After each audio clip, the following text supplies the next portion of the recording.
مرنے سے 40 دن پہلے کیا ہوتا ہے؟ موت سے 40 دن پہلے انسان کے جسم میں ایک خاص نشانی ظاہر ہونے لگ جاتی ہے۔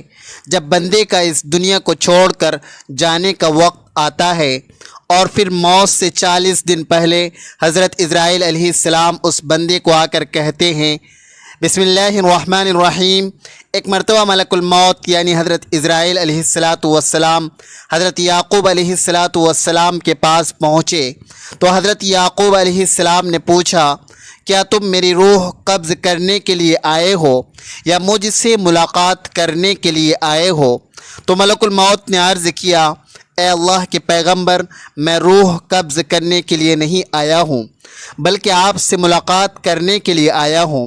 تو حضرت یعقوب علیہ السلام نے فرمایا، ٹھیک ہے، لیکن جب تو میری روح قبض کرنے کے لیے آؤ تو کوئی قاصد میری طرف لازمی روانہ کرنا، کوئی پیغام میری طرف لازمی بھیج دینا۔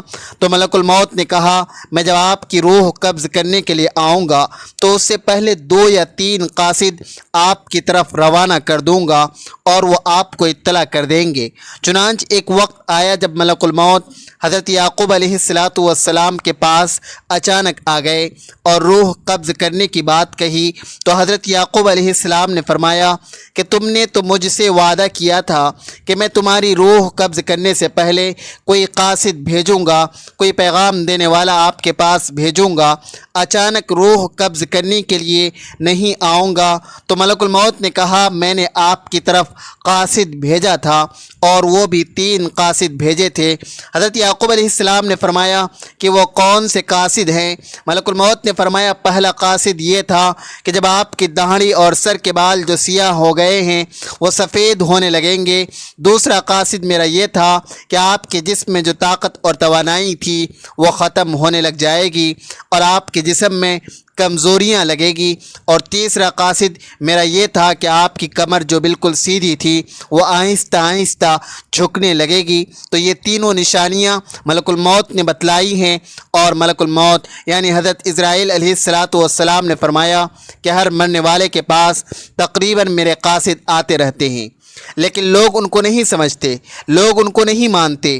اگر مرنے والا بندہ اپنی زندگی میں نیکیاں اور تقوی پرہیزگاری اختیار کرتا رہا، پھر اس کی موت کے بعد اس کا چہرہ خوبصورتی سے چمک اٹھا تو یہ ایسی علامت ہے جس سے اچھا تاثر لیا جا سکتا ہے اور اس بات کی امید کی جا سکتی ہے۔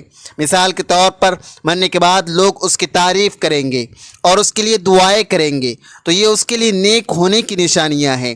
اسی طرح زندگی میں اچھے لوگوں کی صحبت بھی انسان کے نیک ہونے کی نشانی ہے۔ حسن خاتمہ کے بہت سے اسباب ہیں جن میں اللہ کی اطاعت پر استقامت، اللہ تبارک و تعالیٰ کے بارے میں حسن ظن، سچائی، پرہیزگاری، توبہ، موت کو کثرت سے یاد کرنا اور دنیاوی چاہتیں مختصر کرنا، آخرت کی فکر اور نیکوکار لوگوں کی صحبت قابل ذکر ہے۔ ناظرین، روح جب جسم کو چھوڑنے کے لیے بالکل تیار ہو، یعنی موت سے تقریباً 24 گھنٹے پہلے، تو ہاتھ پاؤں گھٹنوں کی جلد پر محسوسات ختم ہو جاتی ہے اور ان کا رنگ بدلنا شروع ہو جاتا ہے اور نیلا رنگ اختیار کرنا شروع کر دیتا ہے۔ یہ نشانی واضح نشانی ہے جس میں سانس اکھڑنا شروع ہوتا ہے اور بے ترتیب ہونا شروع ہو جاتا ہے اور دھیرے دھیرے سے بجھ جاتا ہے۔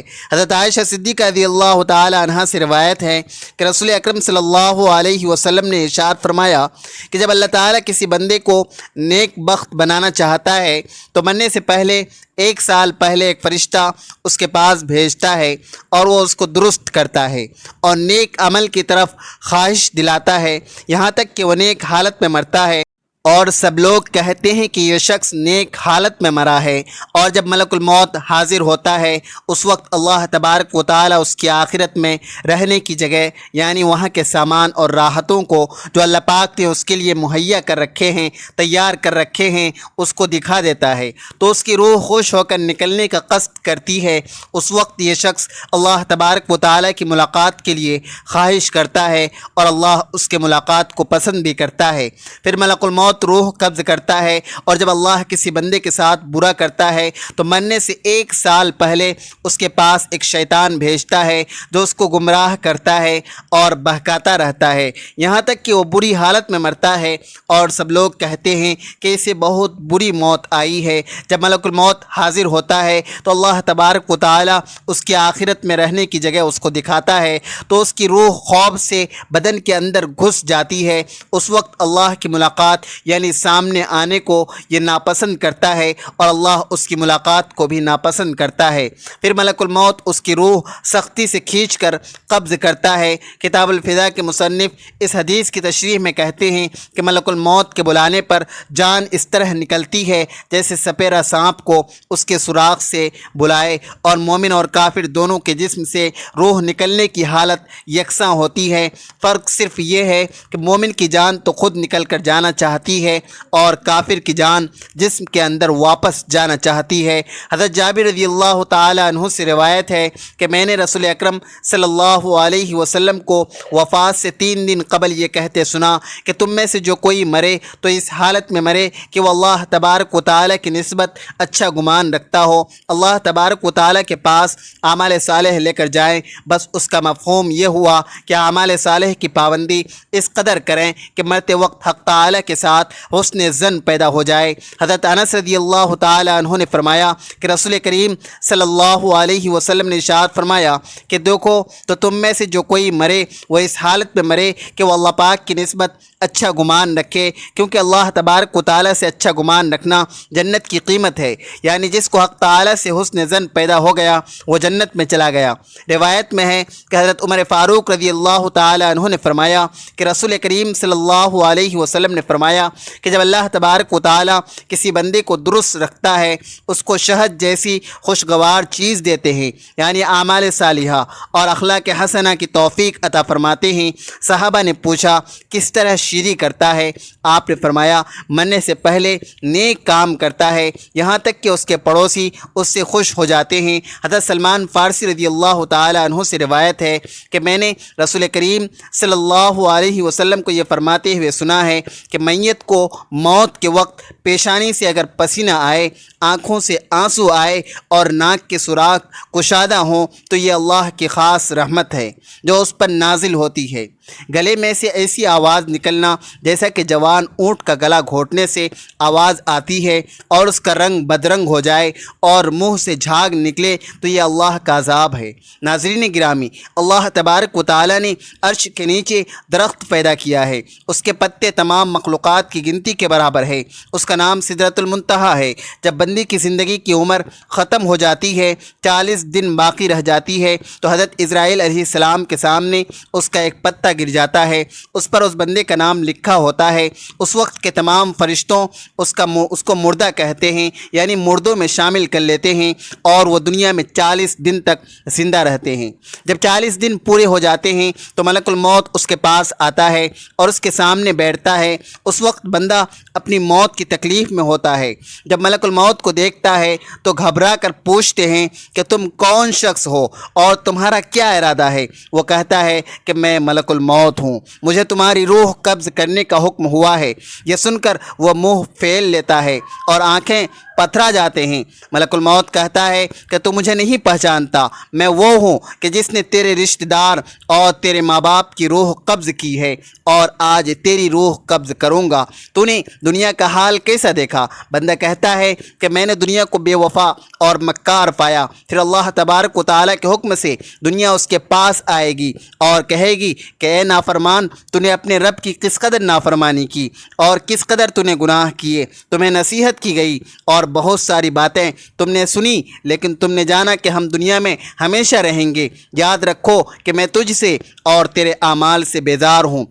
پھر اس کا اعمال اس کے سامنے آئے گا اور کہے گا اے نافرمان، تو نے ناحق طریقے سے مجھ کو حاصل کیا، اگر تو غریب اور مسکین پر خرچ کرتا تو آج تیرے کام آتا۔ روایت میں ہے کہ جب آدمی کی زبان بند ہو جاتی ہے 4 فرشتے اس کے پاس آتے ہیں اور سلام کرتے ہیں۔ پہلا فرشتہ آتا ہے، وہ بعد سلام کہتا ہے، اے بندے اللہ کے، اللہ نے مجھے تیری روزی پر موکل کیا تھا، میں نے تمام زمین پر چپا چپا چھان مارا مگر تیری روزی کا ایک لقمہ بھی کہیں نہ پایا۔